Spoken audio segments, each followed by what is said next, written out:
Apparently, it's just me saying hello at minute. I had it open, but then I had it open the wrong window, so I closed it by mistake. We're live now, guys. Hey, hello. I swear. Right, welcome everybody to the regular Tuesday Tech Chat. Sorry we're running late. My computer decided to have a complete meltdown the moment I tried to set up the chat. So we're now running 12 minutes late, which is a bit of a record for me. Oh, Sue, you're chatting in the kind of chat we can see, but nobody else can. Oh, right. Oh, good. See, I told you technology and all that. We'll leave it at that. Yeah, that's fine. We'll have a practice next time. Okay. I've just broken the internet, my end. I have emailed to here, so I'm hoping he's got the link. Let me see if he said anything in here. Hold on. Oh, he's not in there now. Gee, have you got link? We are normally way more professional than this, honest. No, we're not. Yes, we are. Who's ka-chinging already? That would be me. I swear you have a button under your desk. You press it with your knee and pretend. Every time I go live, ka-ching. Oh, Zahir says he hasn't got an email. I've sent it to you. Hang on. Right. How many of these have you done, Nick? Only a couple. I'm learning. I think Sue's just made that ka-ching happen. Right. That's an offer on my first day, Sue. After that conversation we had at Hitchin. Fantastic. I said I haven't sold him yet. I've just had an offer. I still haven't sold him because I'm not taking the offer, but still, it's a start. Is it a decent offer? No, not good enough. Tell them where to. Oh, right. Oh, hang on. I think I've done something daft. Right. Yeah, I'm going to send that. Loads of people in the chat. Loads. Right. Bear with us, guys. This is about as bad as organised as I get. Hold on. Right. So here it's coming. I sent it to myself last time. Not a word of a lie. Email address is not valid. Oh, go away. What am I doing? Can you send it in through WhatsApp? No, I can't get WhatsApp up on my Mac. Right, okay, here we go. There's his address. This should be way easier than this. Copy. Should I say hello to some people in the chat while you're emailing? Yeah. Please. Okay, I'm trying to scroll up, but I might miss some people. First in somewhere, I think first in was Malcolm Morey. It's certainly shown on my screen. And then we've got Ray Cunningham. We've got the legend that is Peter Ray. Phoebe's there. I don't think Malcolm is first because I can see some chat above there, but it's not showing on my screen. Darren's in the chat apparently. Hi, Darren. Hi, Carla. Pete's Retro Collectibles. Adrian, Mr. Diggs in there. Indie Chick. Baz Wright's in. It's shot down again. This is terrible, isn't it? Right. Welcome to the shambles. Yes, welcome. Apologies. Right, ignore everything that just happened. Starting from now. So, welcome to the Tech Chat number 138. I have with me today, Sue is with me. Welcome. How are you? I'm fine, thank you very much. Thanks for inviting me. No, it's a pleasure. It was lovely to see you at the weekend. Look. What? Little fellows. Oh, I'm keeping them. Oh, are they Happy Land? Was that what your little gift was? Yeah. Hey, Zahir. Sorry about that. No, not at all. I heard that you emailed yourself. Yeah. You know when things are going wrong, and well, I just kind of tend to blind panic and forget how to do anything. So it just compounds the issues. That's what's going on there. Yeah, classic. For those that don't understand the reference, Sue came down at the weekend for the meetup, but it was actually your wedding anniversary, wasn't it? So those were meant to be you and your husband. But you said after you met him that you weren't being very kind to him, but yeah, he's not quite as bald as that. So welcome, Sue. We have Darren, who was also there at the weekend. How are you? I'm very well, thank you. Still feeling pretty buzzed about the weekend, to be honest. It was a great weekend and great to see everybody. So yeah, feeling really good. Good. We're just glad everyone had a good time, really. That was our main concern. And Carla, how are you? I'm okay, yeah. And it was a fantastic time. It was absolute blast. I've said a couple of times it was like meeting a group of old friends. It wasn't like meeting strangers. It was like meeting people that you just hadn't seen for a while. It was fabulous. Yeah. And we didn't set this up to make you feel bad, Z. Hi, Z. You weren't at the weekend. I'm going to be the perspective of the only person that didn't go. You were missed. A couple of people said, I'm sure there's someone who ought to be here. Nobody could think of your name, but you were missed. Oh, thank you. You were there in spirit, Zahia. Oh, thank you. Hi, Sue. How are you? It's been ages. How are you? Yeah, I'm pretty good. Dog's going a bit bonkers in the back. And Daz, hi, Daz. But yeah, I mean, I didn't obviously go to this one, but Beck and I went to when we met up last time, and yeah, completely can concur. It is like there's none of that awkwardness or anything. You know, when you think you're going to meet people that you haven't met before, you just literally can get into conversation straight away. You know, like you said, I think we've all got that kind of common ground where we're trying to, you know, run our own businesses from home, and it's so you can always get talking on that, and then often the conversations just, you know, leave that, don't they, and go on to other things, as we saw in some of the vlogs. I don't think there was much eBay chat. No, I doubt because every time we tried, Lex shouted, "No eBay!" Yeah, that's not what we're here for. Yeah, it was great. So welcome, everyone. Welcome to everyone in the chat. I'm sorry we kept you waiting for about 12 minutes before we actually got going. I know Carla was saying a few hellos. Yeah, I was mistaken. It was Kay Horsley who was first in. Yes, okay. Paul Calvert's in there. Hi again. He was there over the weekend. Chris B as well. Welcome, guys. I'm going to scroll to the end. Now, Sue came up with a topic of conversation. Do you want to kind of introduce that, Sue? What did you want to chat about today? Well, it was the community itself, really. I think it's good timing on the back of going to Hitchin, of what people are actually getting from it, because some people were turning up that aren't YouTubers at all, didn't know the faces. They were coming up to us, obviously, as subscribers and saying hello and things, but it's great that they all feel that close to be able to come and meet us when they've not even been live. We don't know their faces, but they're obviously getting a lot from it. So I just wondered what everybody in the chat and everything's getting from this community that has built up on the back of you starting it, really, with the Facebook and with the YouTube and things. Yeah, it's always good to kind of step back and have a look and see where we're at. So, well, let's start with you, Sue. What do you, as a YouTuber from that side of the fence, what do you get out of it? Why did you get involved with YouTube in the first place? Involved in YouTube in the first place from watching it myself and getting information more as in the processes of eBay rather than direct what people were selling.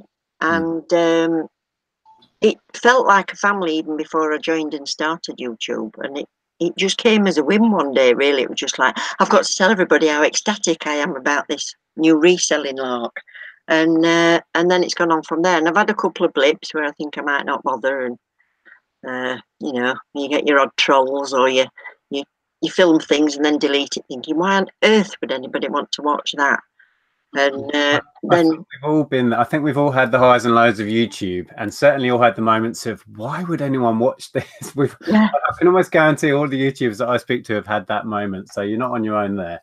But when you realise that people watch people cleaning ovens and pimple popping and that, and you think, my God, they watch all this lot, or people opening boxes of toys, and you think, well, they can watch it or not. Exactly. You know, to get something from it. And it's always their choice to watch or not. And I think we have to put out whatever we want to put out. And if people stay and watch, then that's a bonus, really. What about yourself, Sahir? What's your perspective on it at the moment? I think it's just amazing, really. Like, the community is one of those things where it can provide you with what you want. You know, when we talk about what do you get from it, I really do think you can get from it what you want. Now, some people will be will watch YouTube videos, for example. I mean, I, as you guys know, I'm not on Facebook anymore, but YouTube itself has got massive reselling community on there itself, and you can get lost down that rabbit hole, let alone, you know, Instagram, Facebook and whatnot. But even on that, you can see that you can get literally whatever you want. Some people are only going to be watching videos when they're looking for the most basic things, such as what do I sell? You know, like they'll use it purely for information, and they've got no interest in us as people or what we do or anything like that. But then if you want, you've got this other layer. It's like that whole kind of you know, peeling layers off, and there's layer after layer of what you can get from it. And you know, like, you know, when you do YouTube for a while, or you're part of the community, whether on Facebook or on Instagram, you then get to know people on that personal level rather than just as, you know, sources of information. I mean, you know, when I started watching your videos, for example, it was an information thing. I didn't know you. I didn't really care. You know, I was just like, wow, this guy's doing something I'm interested in, and he's doing it here in the UK. That was the selling point. And that's what got me hooked. And then it's after that, you know, you get to, obviously, when you start watching and you start commenting, and things can kind of develop from there. But initially, you know, and in a way, I still watch with a shallower level, like, for example, the US guys, because I can't fully relate to what they're doing here, because they find different items and they find them in different ways, but I get something else from that. So, for example, when I'm watching like Lonnie, or when I'm watching Chad, the Golden Finger Picker, and things like that, or I'm watching with the American resellers, I get something. Or like Steve and Steph, I get more of an entertainment thing, because I can't necessarily do the things that those guys are doing. So you know, those guys are out at garage sales, which I don't have access to. They're dumpster diving, which I can't do. And just by geography, they're finding things that I'm not going to find. Okay. So it becomes like a more of an entertainment thing. Whereas when I was watching UK sellers, it was much more, okay, I can incorporate this, or I can not incorporate, or whatever, but it's much more on a different level. So you know, I think that's a really common thing, because similar to you, I got into YouTube itself through watching people reselling. That was my kind of, I didn't really watch YouTube before that, and I was watching the American guys, and then it kind of went a little bit beyond that when I started to message them and got involved in the community, first in America, and then when it started to blow up over here. And I really think you get out as much as you want to put in. You can just be a complete watcher, just watch, don't even comment and don't get involved. But if you do start to get involved, message people, perhaps make a video yourself, what you can get back from it, you know, goes up tenfold. So that was certainly my experience. What about yourself, Darren? What was your experience with YouTube and getting into it? Well, I mean, obviously I got into reselling because I found your videos, and I kind of figured that your videos had such a change in my life, really, because when I started reselling, that has completely changed everything that I thought I'd be doing at this point in my life, to be honest. So I figured, you know what, if I make a video and I show what I pick up, show what I sell, somebody else may just see it and try it and see if it's for them. And if it is, then fantastic, you know, because I think, like Zahir was saying, is in the early days when you tune into YouTubers, you don't know them. You're there for the information, what they pick up, what they sell. But then eventually you get to know the people, and that is what you watch for. You know, I watch the vlogs now, and I watch the daily stuff, even non-reselling stuff, just because I'm interested in the people. And I think this weekend showed that although we have a common link, the reselling and the business side of things isn't all that we have together. You know, the community offers so much more. And like Z said, you can get out of it what you want, really, you know, depending on what you're looking for. Yeah. Carlo, what are your thoughts on the community and where it's at now? I'm desperately trying to escape. It's I feel like I'm in some kind of cult. Like the weekend was like I said, it was like meeting up with friends. And it's that thing. I've had internet friends for years. I've met up with internet friends before, but YouTube brings another dimension to that. So I've met friends from forums, but when you know somebody's face, when you know their wallpaper, what you get an idea of their taste, for example, of what kind of person they are. You know that somebody's a dog lover. I know that Ben Fitzpatrick is a dog lover.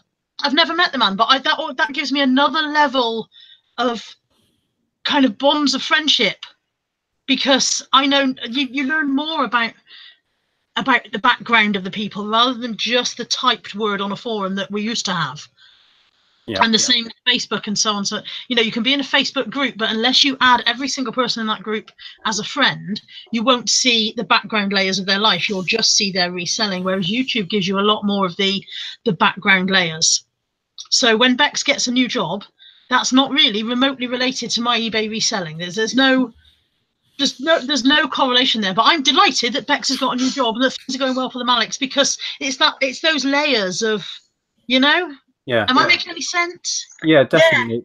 For us, it's certainly gone way beyond reselling. And like when we had the whole tragic episode with Monty, people cared, and that blew us away. God, There we were cried. people out there. Physically cried with you. Yeah. I know. And many hundreds of people that we're never likely to meet, hopefully I'll meet some of them, were messaging me saying I teared up and were sending us cards and all of this. And it was just, that really brought home to us how way beyond selling crappy board games this has become. You see what I mean? So yeah, that's what it's meant to us. It's meant that we've got people out there that feel they know us and genuinely do know us in some ways, and care about what we get up to beyond making a bit of cash. So, yeah, that's it. I could walk into a shop and I could go, oh, so and so would love that, and I've never, you know, I've never been to their house. I've never spent time with them, but I know that that's their, you know, that's their personality has come across through YouTube. Their tastes and their preferences has come across through YouTube in a way that it would never do. Yeah. With any other media or whatever. I mean, on a side note, I think that's why it's the one social media platform I know I could never leave, because I mean I was making YouTube videos on my other channel way before this. I've just loved the idea of it. I've always loved it because, like you said, you know, through making a video you can get so much. There's much more of a connection, isn't there? You get to see the way someone says something. You know, you can tell when they're buzzing, you can tell when they're down. I mean, I think if you need any proof of this, you just need to look at how big vlogging channels get. You know, it's because it's like being a fly on the wall, literally, isn't it? It's like people share just their daily mundane lives, but you know. Or Twitch gaming, I can sit there and watch certain people play video games for literally hours on end, and I'll be endlessly entertained just because it's not because I'm watching them play that's the fun part.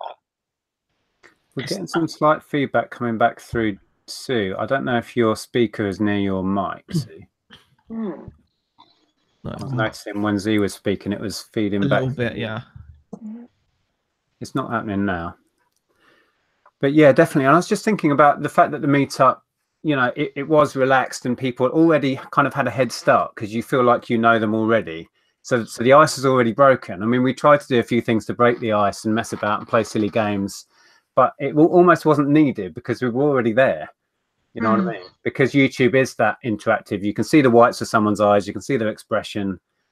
It's not as cold and impartial as like a forum or something where you don't really find out beyond the words on the page sort of thing. I think it's much more difficult when it's written word anyway, because you can't tell what people's thoughts are, can you? Yeah. You can say it's the inflections and everything, isn't it? Exactly, yeah.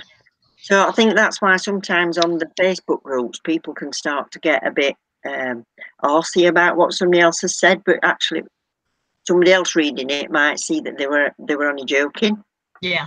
Absolutely, yeah. People read into it what they think someone said, and it gets We're thinking, just chill a bit, you know. I'm sure they didn't mean anything by that, but you can take it the wrong way. And I always tell my husband, be careful when you're texting, because he thinks he's really funny with some things, and I go, no, not funny, not written down. I just wanted to dip in the chat a little bit. Steve Green is in there. Says it might sound corny, but I've got friends from this community. And it's not corny at all. I think we've just all echoed that. And yeah, absolutely, yeah. It's just true. Let's see what other people have got to say. There's a bit of talk about eBay and PayPal and the changes. We might discuss that another week. Peter Cummins has a question on the flip side. Do you ever get people getting too familiar as they think they know you, as they've seen you on YouTube? I mean, Nick, you'd probably be in the best position to answer that with more exposure to that kind of thing, because it's not really something that I would say has been an issue. People being too familiar, not really. I mean, we've had loads of people come up to us at boot sales or jumble sales and say hello, but that's cool. Never, that's never overstepped that mark, really. I think that's a worry that people have more than a reality in a way. I think you'd probably only need to worry about people getting too familiar, I suppose, when I suppose if you've been doing it for like when it starts getting really big, I suppose, or yeah, if you've got millions of subs and you can't live your life in a normal fashion, or if someone just gets, well, I think people can just get obsessed sometimes, but I mean, touch wood, it's not anything that I've had to cope with, or you know, were you guys? I mean, anyone else? No, I think the young gorgeous people might. Yeah, the young gorgeous people probably have to worry. So explain why I've not had that problem then. oh no, not at all, Daz, not at all. Who wouldn't? Right, what else? Our lady Osea says such as, I don't know if it's probably not how you pronounce it. She says, hi, you're all so inspirational to watch. I suffer from anxiety and a few other health problems. I've dabbled in reselling in the past, but never realized there was an online community till recently. You're all fab. I read that out because Darren, obviously you've mentioned in the past how what it's given you, like, you know, we can all talk on a superficial level what it's given me. Oh, it's told me that Lego sells for X, or it's told me that, you know, that I sell RC parts for good profit or something, or Hyundai, old Hyundai parts go for good money, or Playmobil's worth it. You know, we can all talk on that superficial level. Not but giving away the secret, see? Yeah, it's all over now. But like, you know, Darren, you've mentioned this, and it's definitely something that's one of like the heartwarming stories almost, and it's just like, you know, so it would be good to hear your view on that.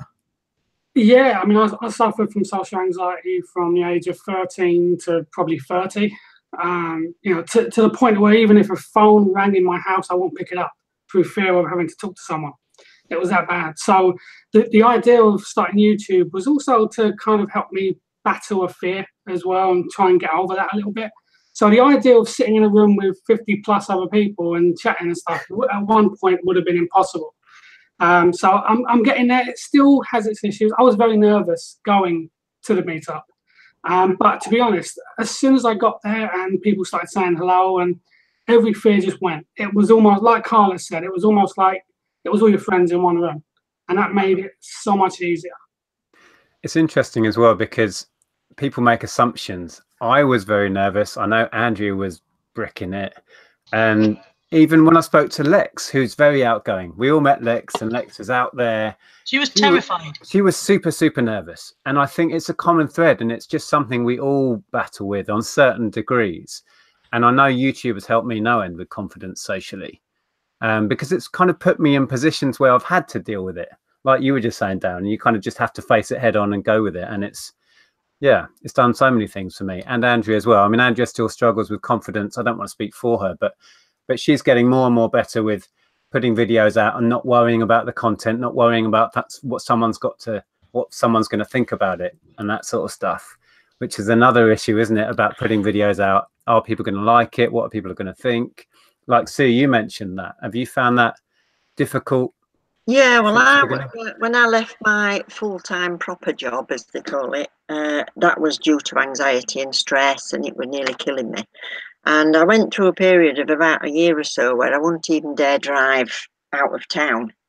And through Philippa contacting me through the Chat Facebook group, and we've arranged to meet a couple of places, and we met a bit near to home, and we've gone a bit further and a bit further, and now, I mean, I wouldn't have dreamed a year ago or even 6 months ago, of driving outside the town boundaries or on roads I wasn't sure of, do you know what I mean? And it's just given me a new lease of life. She's sort of tempted me to go a bit further and a bit further.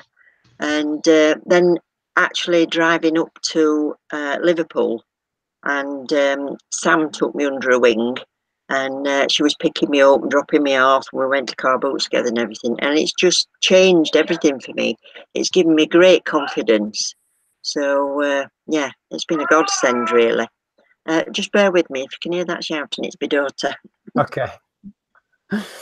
Yeah, that was interesting. I had no idea that Sue had, you know, been battling with that sort of issue, and you wouldn't imagine it as well. But this is the thing: you can't judge a book by its cover. You know, you don't know what's going on in people's lives. RJ in the chat there says, I think it's great that non-YouTubers want to get involved in the meetups, and there were loads of people there, and they got involved and had a great time. So Yeah. There were a couple there that said that they watch us and it is for the personality and for the company that we give them. Some it's because they like the voices, some they like the sense of humour, whatever. But they might not even be commenting. They're even shy of commenting, but they actually made it to that meeting, and I think that was fantastic. Yeah. One thing I thought was significant.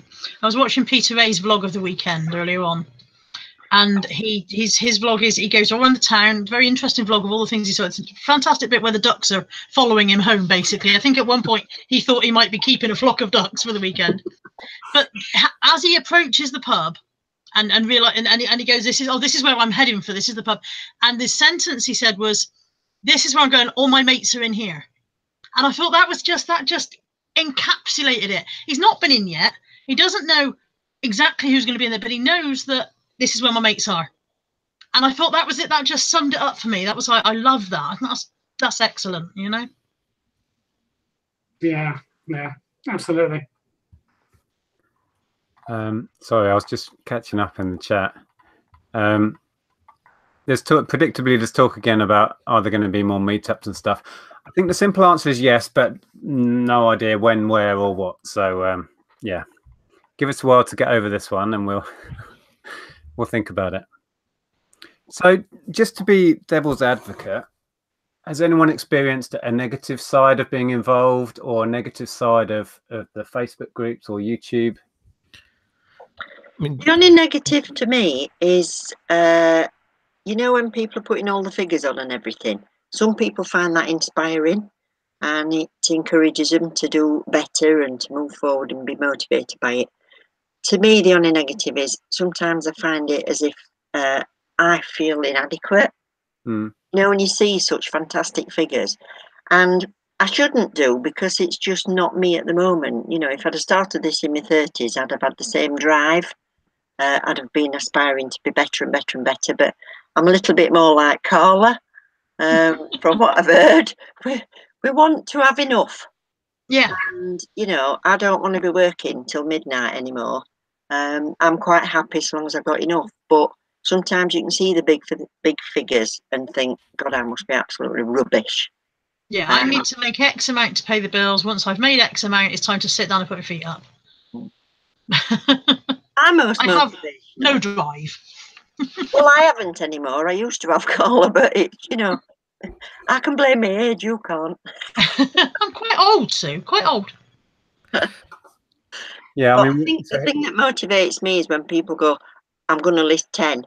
I've listed 10 today," or "I'm going to list £100 worth or something." So I need motivation on listings because it's not my most favourite bit. But figures-wise, it doesn't do anything for me. Yeah, we've discussed this before, and it's sometimes difficult, particularly if you're on a bit of a down day or you're struggling to get stuff done, to stay, to keep that focus on yourself and not look at these figures and let it make you feel worse about yourself. And it's so easy to do, isn't it? Yeah. To compare when it's really not helpful. I think the issue as well is a lot of people that, for example, share figures will tend to share figures when they're doing really well. And that's why I think we always make a point where like we tend to share figures on a Friday, although we didn't this week because we just talked through the whole thing. But like we tend to share figures, like we share every week on week. So you'll see the good stuff. But then you'll see when it's not so good either. And just to give a realistic idea of it, because and plus it's just, turnover doesn't really mean anything. And like you said, everyone's situation is different. But I can see why that would be a negative. I mean, on another note, that's why I stopped personally using Facebook again, because it's not because like people are showing figures or anything, but because just it's too much. For me, it became too much. It became too time consuming. It became too much of my day. And we need to focus on what we're doing, because we are trying to feed ourselves, and like you guys have seen, we have our ups and downs. We've shared weeks where we've done like £300 turnover, which when you think about it, that's turnover. You've got at least half that after your fees. You can't feed 2 kids, pay rent, family of 4 on 150 quid. You just can't do it. And then we've shown weeks where we've done like loads more than that, and then it looks all things are rosy. But we found that just social media at the moment, we have to try to control it, and that's why I think YouTube is enough of a, because we like making videos and that takes time, and then you're on Facebook and you're it's too much. And I think going on from that, the main concern or the main issue, if you want to try and be negative about it, the community, to access the community, you have to go through YouTube, Facebook, Instagram, that I still don't do, whatever it is. And it is a time drain. It's a huge time drain. And I'm not very good at managing my time at the best of times. And I can lose an hour here, half an hour there to Facebook or YouTube easily, let alone when I'm editing and making videos. That's huge. So it is a concern. It's something that needs to be managed. I don't want to butt in, but I don't want to lose Tom's comment, because Tom's just made an amazing comment. Yeah, good comment. Yeah. Like for me, the downside of the groups is it encourages the us versus them attitude towards customers.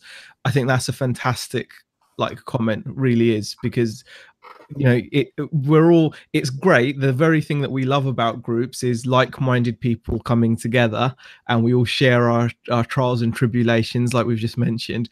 But there can sometimes be a danger where it can become one-sided, where we're all boohooing for ourselves or patting ourselves on the back, and it's all from the perspective of business sellers rather than as customers. And it can sometimes create like an atmosphere, I suppose, where it's not necessarily with the buyer's interest at heart always coming out, where you're always going to hear, oh, am I being scammed? It does seem to have been an increase recently in people assuming that their customer is on the blag.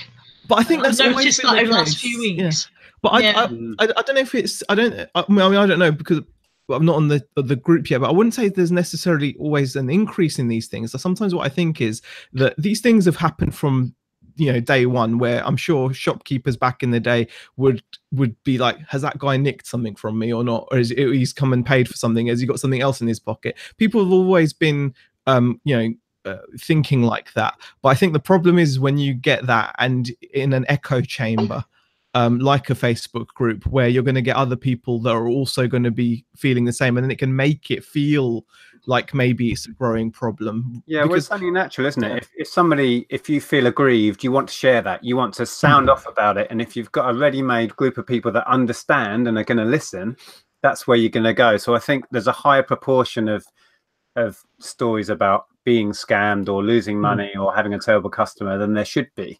And I think we should all pop on each day and go, 14 of my parcel have been delivered safely today. Hooray! Yeah. Well, I was just going to say, I might try and make a concerted effort to share those emails where people message. When you get an email message and you go, oh, I don't like email messages. You open it and it says, parcel arrived. It's lovely. My daughter was thrilled to bits, or whatever. Nobody shares those, and they should.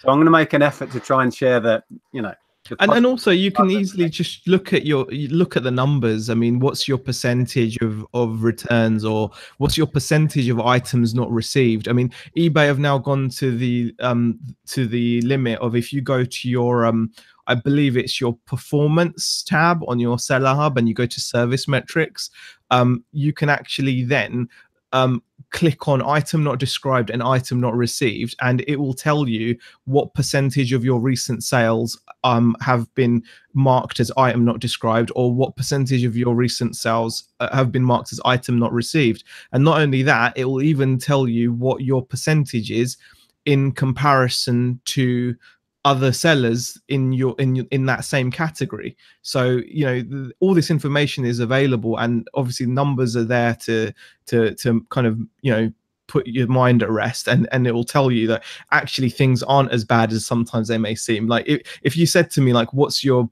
do you feel like you're getting returns, I'd probably see things a little bit worse than they are rather than how they actually are. Going back to the seeing figures on Facebook and stuff, Peter Cummins said, seeing those figures is tricky. I've learned to ignore them and just focus on what I do. I think that's the key. But as I was saying, if you're having a bit of a down day anyway, it's really hard to stay positive on what you're doing in that moment. Yeah. So it can be difficult. And then Lady, oh, that's that name you couldn't pronounce it. Lady Osius, maybe, says, I was wondering, do you get recognized when you're out and about? And does that affect the price you pay for an item? Say a seller puts the price up because they recognize you. I was just thinking about that. And if there's a seller at a boot sale that watches me, surely they'll be putting the decent stuff on eBay. So there shouldn't be anything on that store that I'd want to buy. I've never had that issue that I'm aware of anyway. Nobody's ever said to me, are you going to sell it on? If so, I'm going to put the price up, because I'd go, okay, well, I'm not going to buy it now. Yeah. So, Darren, have you had any, or can you think of any negatives that you've had through the community or Facebook or YouTube? Not really negatives. I mean, other than like the usual trolls and stuff, but you get that in every community, everywhere on the internet.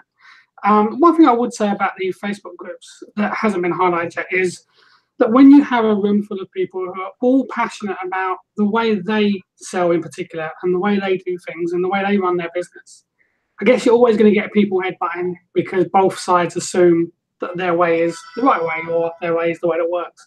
So I think apart from that, I've never really had any negatives as such. Now, but I have been recognised in a couple of charity shops. It's never affected prices. Never been recognised at a boot sale yet. So I'm not sure about that one. Yeah. Okay. I've only ever been recognised by other buyers. Oh, no, it's a lie. One lady was a seller. But there wasn't anything on her table that I wanted to buy. So she recognised me before I started looking at her stuff. Then I felt actually a bit awkward in a strange way, because she said hello. I watch you on YouTube, and I said lovely. And then I looked at her stuff, and then I thought, there isn't anything I want to buy. And now I feel that perhaps I should buy something because she's been nice enough to say she watches me. There was nothing wrong with her stuff, but it wasn't what I wanted. Yeah. So I just kind of went, I hope you do well, and toddled off a bit. Yeah. Death by Glamour is in and said, I don't know which Facebook group has been mentioned. It just says the Facebook group has a lot of a-holes who jump on top of someone for asking a simple question. Now, I've noticed this being an issue from the very first kind of group for the UK resellers, which was UK Reselling Group, which is still going strong. And people would have an issue with a beginner asking a simple question like, I don't know, how much is this worth, is always a good one. And I don't think that issue is ever going to go away, because people who think they're beyond that and shouldn't have to answer a simple question get on their high horse about it. And I've always tried to keep in my mind that I was there once. We were all there once. And if you don't have something positive to say, or you can't be bothered to answer it, just scroll past. You don't have to. You don't have to get involved. So, but yeah, I've seen the same, Death by Glamour, and it does get quite irritating. I've got to say, I just couldn't be happier. I couldn't be happy. I love YouTube. It's fine. You get to do it. You get the chat. I'm good. I'm really good. I've noticed, like, over in the States, Daily Refinement has also gone on like a social media kind of hiatus as well. He's quite a good guy to watch as well. He used to be called 10K on the Bay, I think. But he's changed his name. Yeah, he's changed it to Daily Refinement now. He's trying to refine himself on a daily basis, I feel. Nice. Okay. It's just refining. Not really a catchy channel name. Daily Refine. Yeah. Well, neither's Zaheer Malik. I suppose Carla Jenkins hasn't got much of a ring to it when you think about it. Don't talk about channel names. Yeah. It's just... Sue Piles. And about pallets. I'm sorry, his name's disappeared, but it's got Diesel in it, R2K Diesel or something like that. And he's asking, do any of you guys buy liquidation Amazon pallets to resell? I don't personally, so. No. That was the long answer. I think no help whatsoever. I think that's, you can do it. There are channels which are literally devoted to unwrapping and unboxing pallets. but you've got to be careful. You've got to make sure you read the manifest. So, you know, if it doesn't have a manifest, alarm bells should be ringing.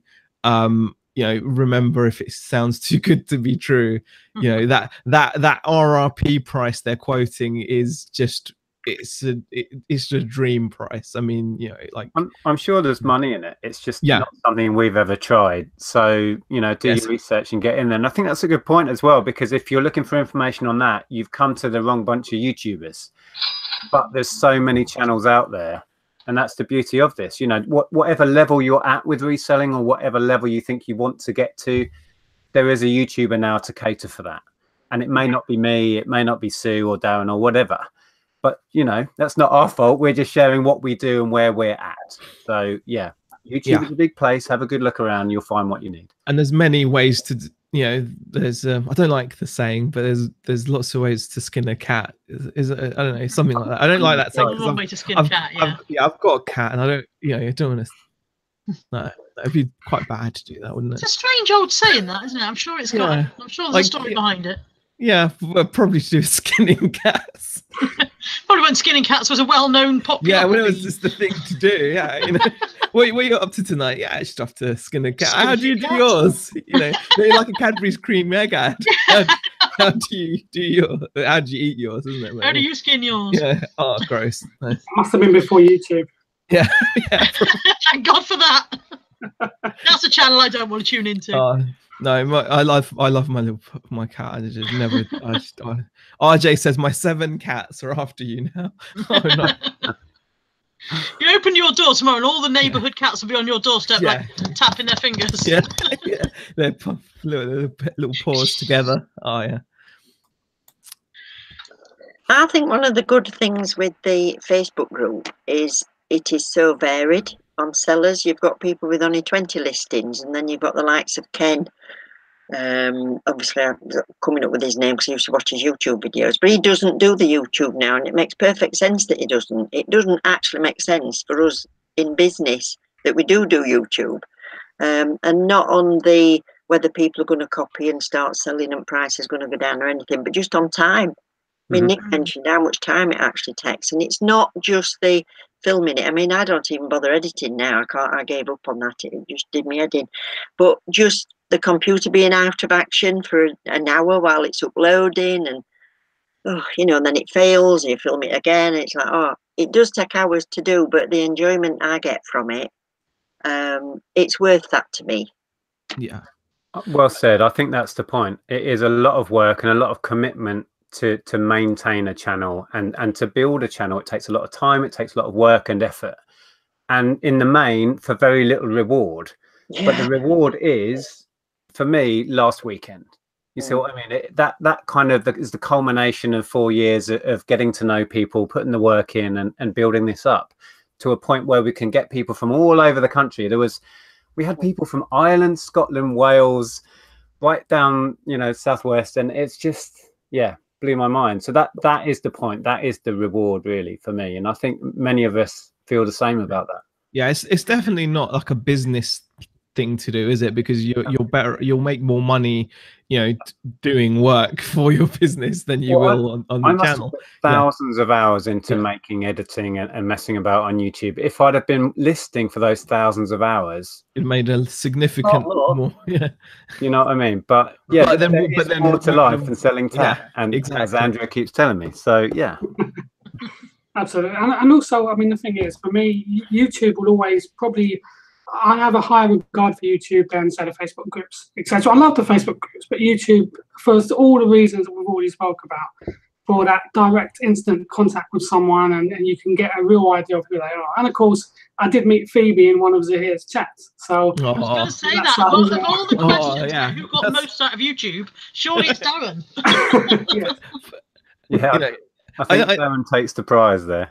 I think but that's the thing. That's why I would never even consider, you know, the only way I'd be off YouTube is if they like blocked or banned me or something. Do you know what I mean? I think otherwise I just love it as a platform. I mean, where else can you know, like eat a chocolate bar and just go, yeah, it's nice, and that's your review, and you can put it up there, and you know, It's, Do they get a lot of views, videos like that? I don't know. I don't actually know how many What's that views video it's doing, got. T?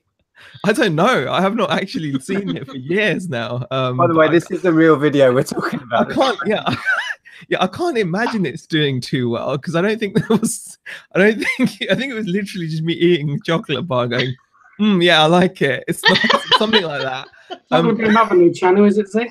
No. Because I love like anything to do with peanut butter and chocolate. And when I saw, Twix peanut butter, I think it was, and I've got competition for my Reese's then. Twix peanut butter was amazing, and the Snickers, they do these little squares. Like I don't know, but anyway, we're getting off topic now. It is We'll be on coffee next. No. Coffee channel. I think that would have worked. But I was going to say, it is odd sometimes the odd videos that do have a life beyond your subscriber base. I've got one where I just talked about a jibber jabber toy, and I shook its head, put it down, talked about it. It's almost exactly 1 minute long, and that gets hundreds of views a day now. It's just going up and up and up. It's like, okay, really, really odd. And Steve and Steph, who I'm sure you guys have known, they messaged me yesterday. They've had a video. I think it was I wore a GoPro at our yard sale. That was the title. And it's gone a bit viral. It's had like about 2/3 views in a couple of days. Wow. And they're getting thousands of subs a day on the back of it right now. Wow. On their original main channel. Steph messaged me. She was like going, "Oh my God, what's happening?" It's really weird. Makes you wonder what it is about that particular title that suddenly fires up like that. I've no idea whether it's keywords they've added or whether it's been shared somewhere that's really, put it in front of a lot of people. Who knows? But yeah, it's crazy. And it's so unpredictable which videos might gain a life beyond your channel. But it's great when it happens. I might film one not filmed on a GoPro, see if it's the GoPro bit that's doing it. Yeah. I didn't go to a yard sale and I don't own a GoPro.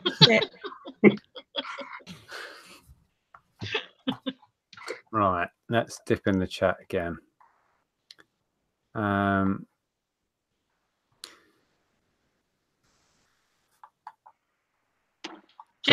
on you lot. It'll go quiet while we read. Sorry. J. James says, my aim is to be a good enough reseller that I can become a regular on the tap chat. Sorry, I've scrolled up. Oh, it's scrolled up. I'm not that great at present. Well, I don't think it's based on what kind of reseller you are, because I'm here and I'm rubbish.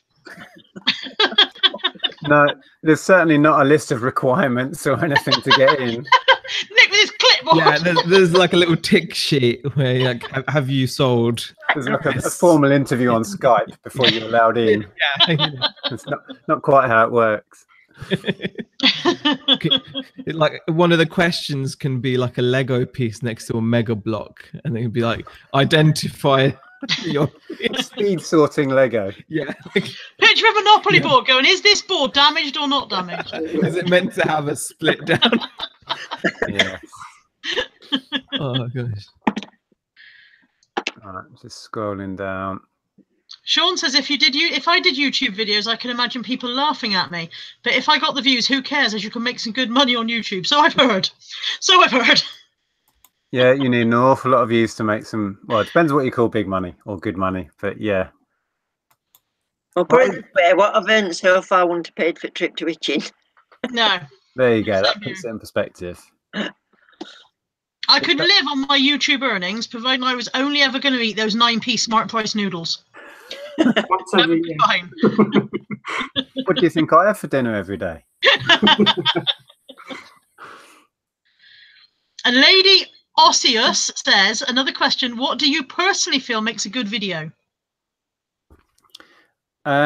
Something that keeps you watching and keeps you intrigued. You don't get bored halfway through and switch off, which is usually the person's personality. And I think, going back to Lex, I don't know if she's in, I am obsessed with Lex's videos. I don't know if you guys in the chat have seen. If not, search Lex Oliver. Yeah, and it's all about she's in her French class. It's just she's a nutter, and she'll admit it. But she's wonderful to watch. And I dare say you may not get a whole lot of information out of the videos, but it's kind of beyond that with me now. It's about people. And I watch a lot of Steve and Steph, and that's all about them. They're brilliant in front of the camera. They're very natural. They just flow and they keep you entertained. And that's what it's about for me. Yeah. I think, from my point of view, I think if it's going to be a factual thing, I like it when they get on with it. Mhm. I like if they were showing you how to rewire a plug, but they spend 20 minutes telling you that this is a plug and it's white and isn't it lovely, but they're not actually telling you how to rewire a plug. That drives me mad. But if people get straight on with it, if it's a factual one, I love that. And then half of the time it's because of personality, and like Lex just creases me up, Carla creases me up, you two do when you're having your banters together. But it's everybody's personalities are different, and it's company. If it's good company, I think it's a good video.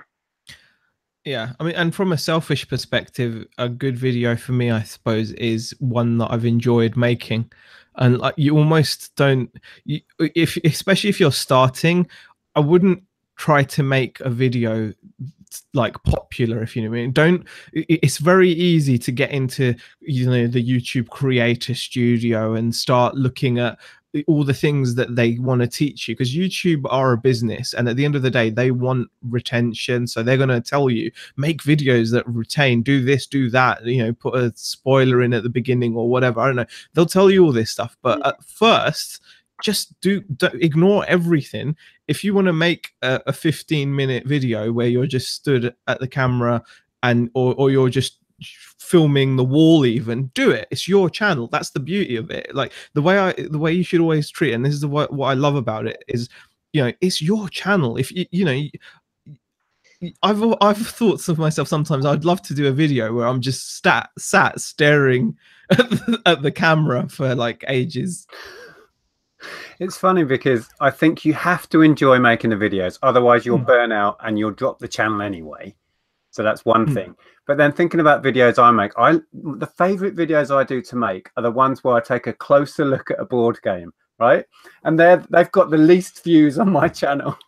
And I couldn't care less, because I just love doing it. I love taking a closer look at something I'm excited about.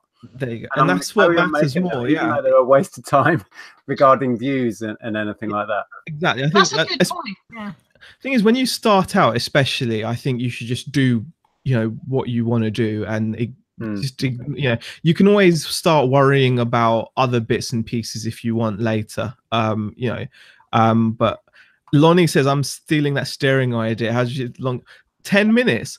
You can blink. I mean, I'd do it for hours, mate, Lonnie. I could sit and just, you know, you can blink, but the idea is just look really bored and just. People would watch that. Just as long as you can. I'd love to do videos like that, and you could do it as a season because you don't need any new content. Just put it out. Well, additionally, you could actually have a screen where you were actually just watching television through your headphones, and nobody would know. Just sit like that. Yeah, just watch like entire seasons of things. I mean, it wouldn't be the best use of time, but you know, just something I've thought about doing. I mean, yeah, why not? What you were saying though about videos you like making, having the least views, that's a good point. I really enjoyed my grommet hunting. I enjoyed making the videos. I enjoyed doing the filming. I was really pleased with them. The views on them are much lower than any of my other videos. Much lower.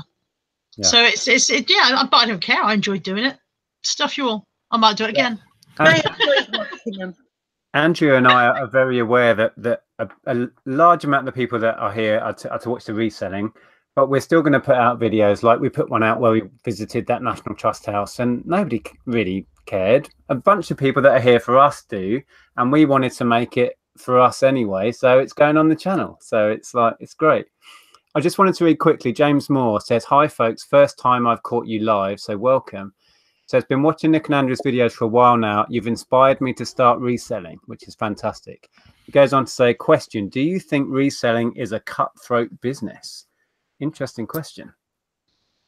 I don't think it is for most of us. I think some people might feel that way, but I think most of us, it's just like we all have different ideas on what we want and what we do, and we just do it and wish everybody else well, as you know, in the process. We managed to walk around a charity shop together the other day, 7 of us, without anyone actually having a fight. So it can't be that cutthroat. You know what? I think if you're a cutthroat person, it's a cutthroat business. I mean, someone once said, like, money, all money does is it exaggerates who you are. Yep. So if you're a shark, money is just going to allow you to be a bigger shark. That's all it is. So it's kind of like one of those things. It's like a stimulant. It will just make more of what you naturally are. And I think if you're not a cutthroat person, you can still do really well. Some people get off on being cutthroat. You know, some people enjoy that aspect of it because it can be, if you want it to be. I mean, you know, I'm presuming by cutthroat it just means that you'll bargain for something a little bit harder. You'll show little remorse. We've all seen those people that have taken advantage of you know, somewhat family at a car boot where the parents have turned away for a second and they've gone to the 5-year-old kid and said, how much for that? And the kid said 50p for something that the family were planning on selling for a tenner, and without remorse they'll pay 50p and walk off. You know, that's, I would say, cutthroat and pathetic. But some people will do that, and not only will they do it, they'll enjoy it. They'll go home and they'll feel, I scammed them out of whatever, or, you know, I paid what they asked, and they're happy with that. And if that's you, then you know what, that's you, that's who you are. Other people won't. Just the way it is. I think I'd agree. I was going to say it depends on your attitude to it completely. I mean, I'm sure I've done that, not to like a not like to like go to the 5-year-old kid, but I've done it on many occasions where you've either gone to the husband or the wife, and you're walking away as you can hear the argument starting because I've done it. I'm not like a, you know, but that, I wouldn't say that makes me cutthroat. That's just the way the cookie crumbled. You know, I was just there at the time and it worked to my favor. A couple of times when arguments kicked off, not through something that I've done or intended to do. I've just bought an item at the price I was quoted, and I walk off and they're going, then you can hear, you sold it for how much? So I just speed up a bit. Yeah, I would say that reselling itself isn't a cutthroat business. There are some resellers that are cutthroat, but to be honest, I mean, you know, I've watched all you guys, your haul videos and stuff, and I get genuinely happy for you when you pick up something that I think is really cool. You know, there's no malice there. There's no like, oh, I want it. It's just, you're just happy for others. And I think that's what's going back to the community. What we were talking about is we're all happy for each other when we get something that we know is pretty good and we're going to do well with. Yep. I was just reading a comment from Duffercat. It says, I'm a very small part-time seller in Florida. I enjoy watching each of you, but for different reasons. Thank you all for the entertainment as well as the information you share, which is a wonderful comment. So thank you for that. And Tom says he likes a good moaning rant video. Well, we love them when you do them, Tom.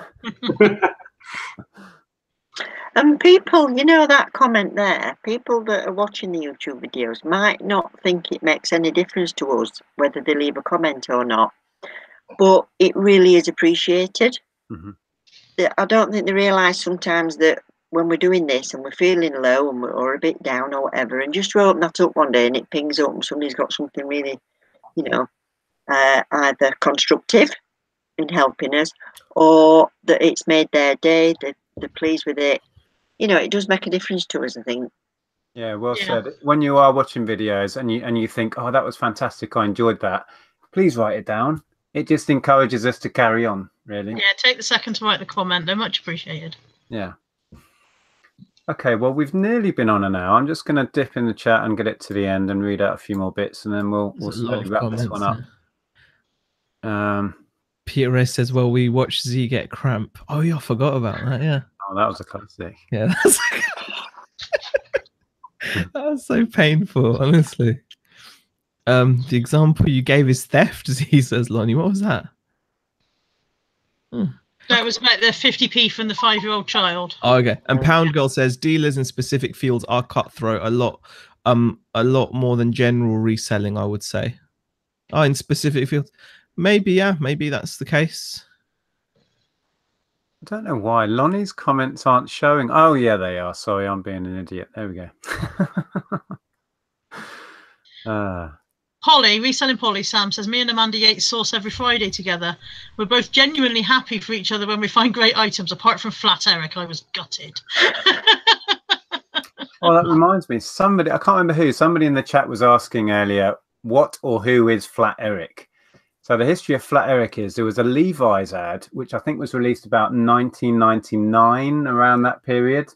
And it had like a little soft toy that sat in the front of the car and danced to a song called Flat Beat.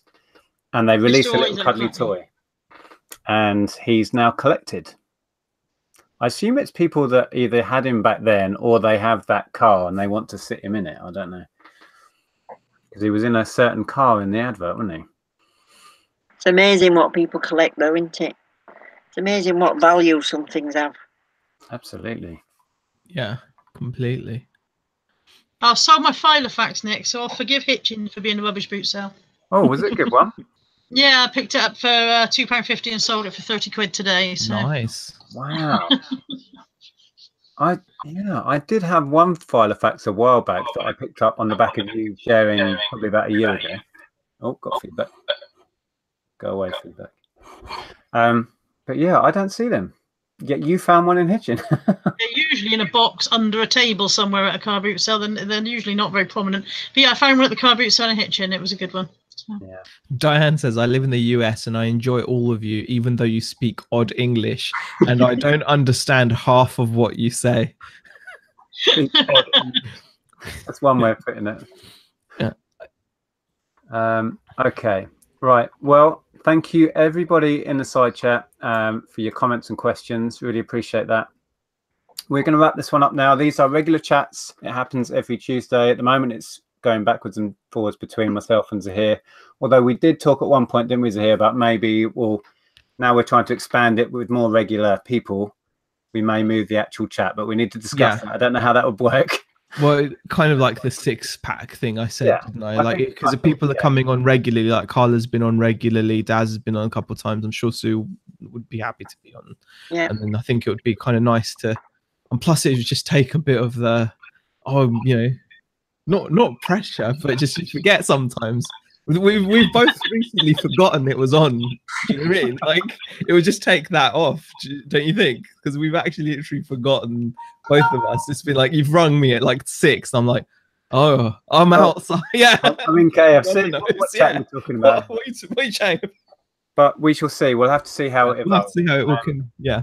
But I just want to go down. Thank you, Carla, for being here as ever. You've just had a super chat from David M. Oh, sorry. I was just come in just at the last moment. David M has super chatted £10. Wow, thank you. That is so generous. Actually, going forward, no, we won't be sharing the chat around. Yeah, we just have to. Yeah, I was just saying thank you, Carla. Appreciate you popping in. Yeah, thank you for having me. Always fun. No problem. And Darren, thank you, mate. Always a pleasure. And also, I just want to quickly say, I just want to give a quick shout out to Tom, who I know is a bit poorly today, so I wish him a speedy recovery. Yeah, Tom's come down with man flu, pretty serious. So he reckons he caught it from one of us at the meetup. Oh dear. Not me. Not guilty. And Sue, says that me and Lex make a lovely couple. Oh dear. And Sue, thanks for being here. Hopefully you can join in again at some point soon. You're very welcome. Not a problem. Yeah, love to. Cheers, Z. We'll be on your channel next week. Yep. We'll see you there. See you guys. Bye. Cheers, guys. Bye. We'll remind you to here.